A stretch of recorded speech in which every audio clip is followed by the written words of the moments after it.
بسم اللہ الرحمن الرحیم۔ عزیز طلباء السلام علیکم۔ اردو اکیڈمی میں آپ سب کو خوش آمدید۔ امید کرتی ہوں کہ آپ لوگ خوش و خرم ہوں گے۔ اسٹوڈنٹس، آج ہم اردو کی حمد رب کائنات جو نہم کلاس کی اردو میں شامل ہے، ہم اس کو پڑھیں گے، سمجھیں گے کہ تشریح اور مشقی سوالات کو حل کریں گے۔ عزیز طلباء، حمد ایسی نظم کو کہا جاتا ہے جس میں اللہ تعالیٰ کی تعریف بیان کی جائے اور اس کی نعمتوں کا ذکر ہو۔ یہ حمد کی تعریف ہے۔ اس حمد کے شاعر مولانا الطاف حسین حالی ہیں، تو پہلے ہم شاعر کا تعارف پڑھ لیتے ہیں۔ مولانا الطاف حسین حالی کا کچھ تعارف میں آپ کو پہلے بھی کروا چکی ہوں، مگر ان کی شاعرانہ جو عظمت ہے، ان کی شاعری کی جو خصوصیات ہیں، ان کے بارے میں آج ہم جانیں گے۔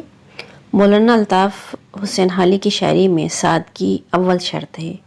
ان کا کلام انتہائی سادہ اور عام فہم ہے۔ عام فہم کے معنی ہے آسانی سے سمجھ میں آ جاتا ہے۔ مولانا حالی کی تمام نظمیں اصلاحی مقصد رکھتی ہیں، یعنی کہ ہر نظم کا کوئی نہ کوئی مقصد ہے۔ معاشرے کی اصلاح کے لیے، لوگوں کی اصلاح کے لیے، لوگوں کی سوچ بدلنے کے لیے انہوں نے مختلف نظمیں لکھی ہیں۔ مولانا حالی کی شاعری میں اصلیت اور حقیقت کا گہرا عنصر واضح محسوس کیا جا سکتا ہے۔ ان کی مشہور نظموں میں شکوہ ہند، چپ کی داد، مانا جاتے بیوہ، مسدس حالی جس کو مد جزر اسلام بھی کہا جاتا ہے، یہ شامل ہے۔ کلام میں نظم حالی اور دیوان حالی شامل ہیں۔ چلیں بچوں، ہم شروع کرتے ہیں۔ ہم کا عنوان ہے رب کائنات۔ رب کے معنی ہے پالنے والا۔ اس کا پہلا شعر ہے: کامل ہے جو ازل سے، وہ ہے کمال تیرا، باقی ہے جو ابد تک، وہ ہے جلال تیرا۔ ازل کہتے ہیں وہ زمانہ جس کی ابتدا نہ ہو، اسی طرح ابد کے معنی ایسا وقت، ایسا زمانہ جس کی انتہا نہ ہو۔ اس شعر میں صنعت تضاد کا استعمال ہوا ہے۔ تضاد کہتے ہیں تو متضاد معنی اگر کسی شعر میں استعمال ہوتے ہیں تو اس کے لیے کہا جاتا ہے کہ صنعت تضاد کا استعمال ہوا ہے، جیسے ازل اور ابد۔ اب بچوں، اس کا جو حوالہ ہے وہ ایک ہی دفعہ آپ لکھ لیجئے گا۔ نظم کا نام رب کائنات، شاعر کا نام خواجہ الطاف حسین حالی، صنف ادب حمد ہے یہ، اور ماخذ ہے کلیات نظم حالی۔ اس شعر کا مفہوم ہے: اے اللہ تیری ذات کامل ہے، تیری ذات ہمیشہ باقی رہنے والی ہے۔ کائنات کی تخلیق سے بھی پہلے اللہ تیری شان و شوکت عرفہ ہے، ہر شے کو فنا ہے، صرف تیری ذات کو ہمیشگی حاصل ہے۔ اس کی تشریح ہے: شعر میں شاعر الطاف حسین حالی نے اللہ کی دو صفات، یعنی اس کی ذات کا وہ کمال جو روز اول سے اکمل، کامل اور مکمل ہے، اور وہ جلال جو تابد باقی رہنے والا ہے، کا ذکر کیا ہے۔ تیرا عروج ہمیشہ سے ہے اور ہمیشہ رہے گا۔ تیری عظمت و بزرگی کسی ایک زمانے تک محدود نہیں، تیری ذات کریم ہمیشہ قائم و دائم رہے گی۔ دوسرا شعر ہے عارفوں کو حیرت اور منکروں کو سکتہ، ہر دل پہ چھا رہا ہے روب جلال تیرا۔ اس کا مفہوم ہے: اے اللہ جو تیری ذات کو پہچانتے ہیں اور وہ جو تجھے ماننے سے انکار کرتے ہیں، سب پر تیری عظمت کا روب چھایا ہوا ہے۔ عارف کے معنی ہے اللہ کو جاننے والے، پہچاننے والے، یا جو اللہ کی ذات کا ادراک رکھتے ہیں۔ منکر کا معنی ہے جو اللہ کو نہیں مانتے، ان کو منکر کہا جاتا ہے۔ اس کی تشریح ہے کہ شاعر اللہ سبحانہ و تعالیٰ کی شان بیان کرتے ہوئے کہتے ہیں کہ تیری ذات اس قدر حیران کن اور باکمال ہے کہ کائنات کی وسعتوں کا علم رکھنے والے بھی حیرت زدہ رہ جاتے ہیں، اور جب تیری ذات کا جلوہ دیکھتے ہیں تو منکروں کی زبان خاموش، دلائل اس قدر بے وقت ہو جاتے ہیں گویا ان پر سکتہ چھا گیا ہو، اور کوئی دل خواہ تجھے مانے یا نہ مانے، تیرے رب جلال کے نظارے جب دیکھتا ہے تو لرز کے رہ جاتا ہے۔ تیری شان کبریائی کا تصور ہی ان کی سمجھ سے بالاتر ہے۔ یعنی اللہ تعالیٰ کو جاننے والا اور نہ جاننے والا دونوں ہی حیرت میں گم ہیں۔ اللہ تعالیٰ کے جلال ان کے دلوں پہ چھایا ہوا ہے۔ اگلا شعر ہے: گو حکم تیرا لاکھوں یا ٹالتے رہے ہیں، لیکن ٹلا نہ ہرگز دل سے خیال تیرا۔ اس کا مفہوم ہے کہ اے اللہ ہم دیدہ و دانستہ تیرے احکامات پر عمل کرنے سے غافل رہے، لیکن تیری ذات کبریا کے خیال سے دل ایک پل کو بھی غافل نہ ہو سکا۔ یعنی آسان الفاظ میں اگر کہا جائے کہ اللہ ہم تجھے تو مانتے ہیں لیکن تیری نہیں مانتے، ظاہر نافرمان بندے ہیں۔ اللہ تعالیٰ ہمیں توفیق دے کہ اللہ تعالیٰ کے احکام کی پیروی کر سکیں، اس کو مان سکیں۔ اس کی تشریح ہے کہ اس شعر میں مولانا حالی فرماتے ہیں کہ اے مالک مختار کل، ہم یہ مانتے ہیں کہ ہم تیرے احکامات کو نظر انداز کرتے رہے، لیکن ان تمام کوتاہیوں کے باوجود ہمارا دل تیری یاد سے ایک پل کو بھی غافل نہ ہوا، اور یہ بات ایک لمحے کو فراموش نہ ہوئی کہ تو قادر مطلق ہے اور ہماری خطاؤں کو معاف کرنے والا ہے۔ اللہ پاک سے دعا ہے کہ ہمیں اپنا فرما بردار بندہ بنائے اور ہماری خطاؤں کو معاف کر دے، آمین۔ اگلا شعر ہے، پھندے سے تیرے کیوں کر جائے نکل کے کوئی، پھیلا ہوا ہے ہر سو عالم میں جال تیرا۔ پھندہ کے معنی ہے پکڑ، اور عالم کہتے ہیں کائنات، دنیا کو۔ اس کا مفہوم کچھ یوں ہے کہ اے اللہ، تیری عظمت کا جال ہر سو پھیلا ہوا ہے، کائنات کی ہر شے پہ تو حکمران ہے، اس لیے تیری پکڑ سے کوئی بچ نہیں سکتا۔ اس کی تشریح کچھ یوں ہے کہ مولانا الطاف حسین حالی اس شعر میں فرماتے ہیں کہ اے اللہ، تیری گرفت سے فرار تیرے مخلوق کے لیے کسی صورت ممکن نہیں، کیونکہ سارا عالم بلکہ ساری کائنات تیرے پنجہ قدرت کے دسترس میں ہے۔ نہ تیرا اطاعت گزار بندہ تیرے لطف و کرم سے محروم رہ سکتا ہے، نہ ہی تیرے باغی کے لیے کوئی راہ فرار ہے۔ تو تمام مخلوق کے قول و فعل سے مکمل طور پہ باخبر ہے، تیری ذات تمام عالم پہ محیط ہے، ہر شے پہ تیری حکمرانی ہے، تیری قدرت کے جال سے فرار کسی طور ممکن نہیں ہے۔ پانچواں شعر ہے، ان کی نظر میں شوکت جچتی نہیں کسی کی، آنکھوں میں بس رہا ہے جن کے جلال تیرا۔ اس کا مفہوم کچھ یوں ہے کہ اے مالک ارض و سما، جو لوگ تیری عظمت تیرے جلال کو جان لیتے ہیں، ان کی نظر میں کسی اور کی شان و شوکت کی کوئی حیثیت نہیں رہتی۔ اس کی تشریح یوں ہوگی کہ وہ صاحب نظر اور عرفان جو تیرے جلال کا جلوہ دیکھ چکے ہیں، ان کی نظر میں دنیا کے بادشاہوں اور شہنشاہوں کی شان و شوکت بھی ہیچ ہے۔ ہیچ کا مطلب کمتر ہے۔ کیسر و کسرہ کی شان رکھنے والے بھی بے وقت ہیں، اور دنیاوی شان و شوکت عارضی اور ناپائیدار ہے۔ اے مالک ارض و سما، شان سب سے اعلیٰ ہے، بھلا کون تیرے رتبے کو پہنچ سکا ہے؟ جس نے اس حقیقت کو سمجھا، اس کے لیے دنیاوی شان و شوکت بے وقت ہو کے رہ جاتی ہے۔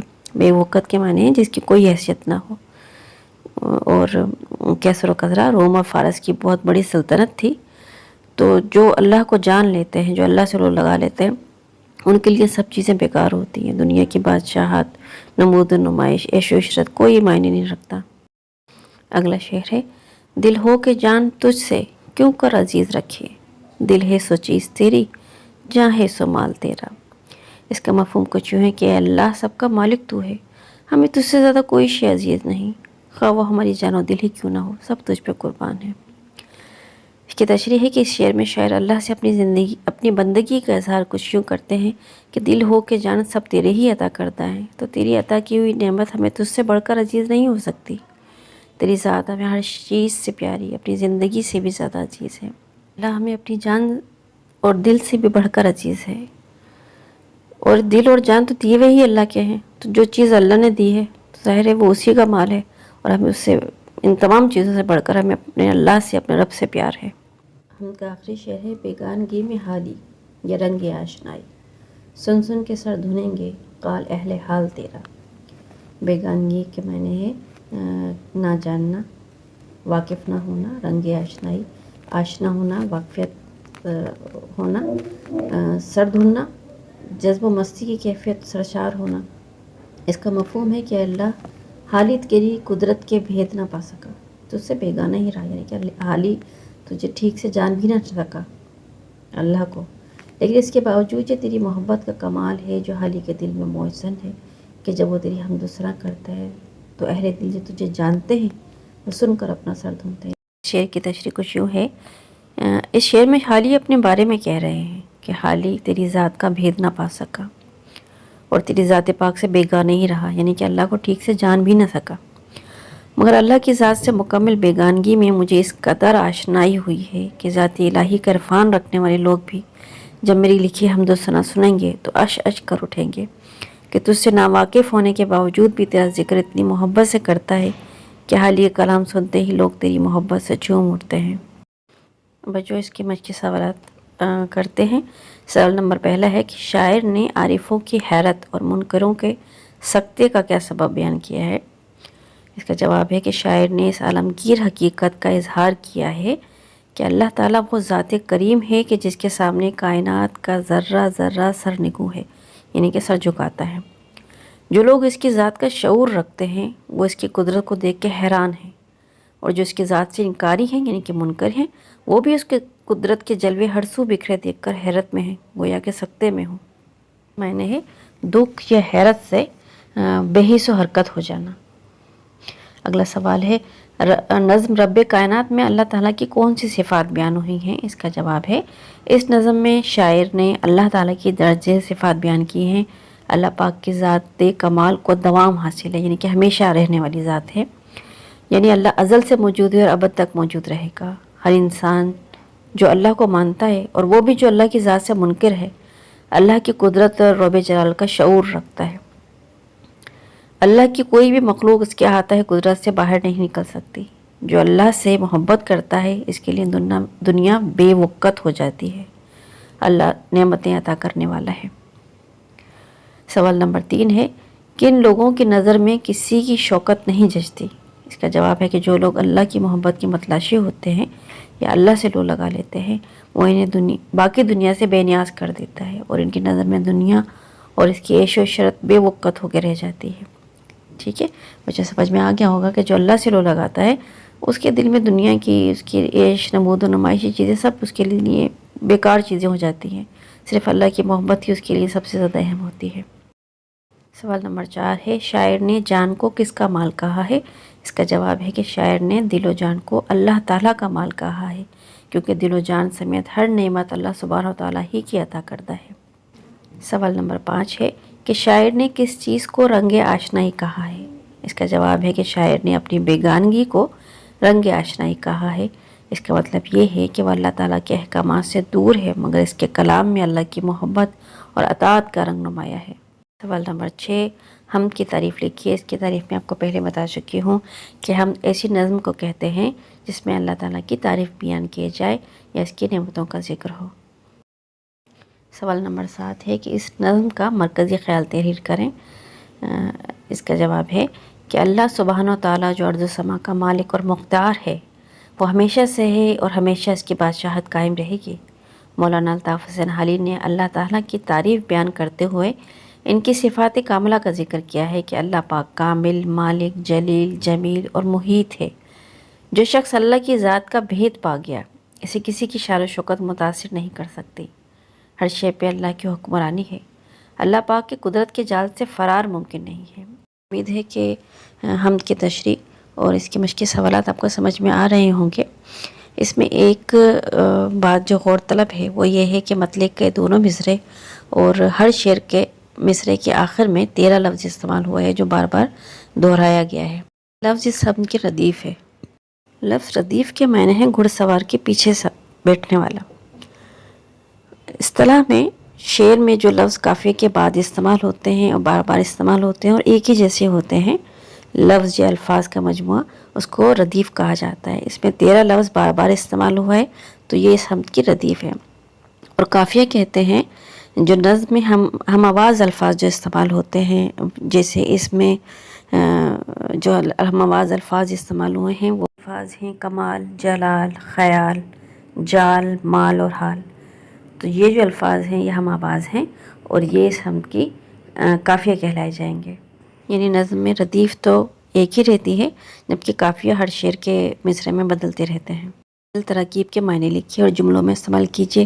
اس میں پہلا لفظ ہے رب جلال، اس کا مطلب ہے دبدبا، اور اس کا جملہ ہے کہ مظاہر قدرت سے اللہ کا رب جلال جھلکتا ہے۔ دوسرا لفظ ہے ہر سو، اس کے معنی ہے ہر طرف، اللہ تعالیٰ کی قدرت کے نظارے ہر سو بکھرے ہوئے ہیں۔ تیسرا لفظ ہے رنگ آشنائی، یعنی جان پہچان ہونا، واقفیت ہونا۔ تو اس کا جملہ ہے کہ بقول حالی ان کی بیگانگی میں بھی ایک رنگ آشنائی ہے۔ اگلا لفظ ہے اہل حال، ہے صوفی منش، جذب و مستی رکھنے والے لوگ یا درویش قسم کے لوگ۔ اس کا جملہ ہے کہ اہل حال بھی ذات الہی کا پورا عرفان نہیں رکھتے۔ بچوں اس میں تھوڑی سی ایک انفارمیشن آپ کو دی گئی ہے شعر کے حوالے سے کہ مصرے کے لغوی معنی ہے دروازے کا ایک پٹ۔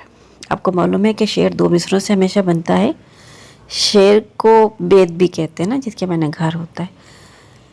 شاعری کی اصطلاح میں شعر کی ہر سطر کو مصرع کہتے ہیں، جس طرح دروازے کے دونوں پٹ مل کر دروازہ مکمل کرتے ہیں، اسی طرح دو ہم وزن مصروں سے مل کر شعر مکمل ہوتا ہے۔ صاحب نصاب نظم رب کائنات میں کل 14 مصرے ہیں، جن کے اشعار کی تعداد تقریباً 7 ہے۔